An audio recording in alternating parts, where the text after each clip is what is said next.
Alam mo ba, sayang ang pera mo kung nasa main balance lang ng GoTime. Ganito kasi yan, sa GoTime may dalawang lalagyan ng pera. Yung main account at saka GoSave. Kapag nasa main account lang ang pera mo, wala siyang interes. Ibig sabihin, walang kinikita ang pera mo. Pero kapag nilagay mo siya sa GoSave, nagkakaroon siya ng interes na around 3% to 5% per year. Yes, kahit natutulog ka, kumikita yung pera mo. Ganito ang diskarte. Kung hindi mo pa gagamitin yung pera, ilagay mo muna sa GoSave. Kapag kailangan mo na, gastusin, saka mo lang ibalik sa main account.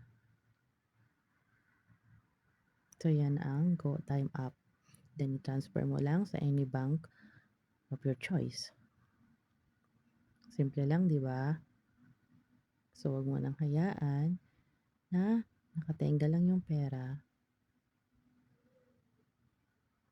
sa main balance. Ilagay mo sa tamang lagayan para kumikita ka pa.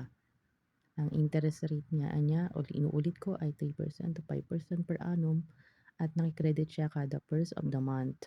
Follow mo ako for more tips sa paghahandle ng pera. Salamat!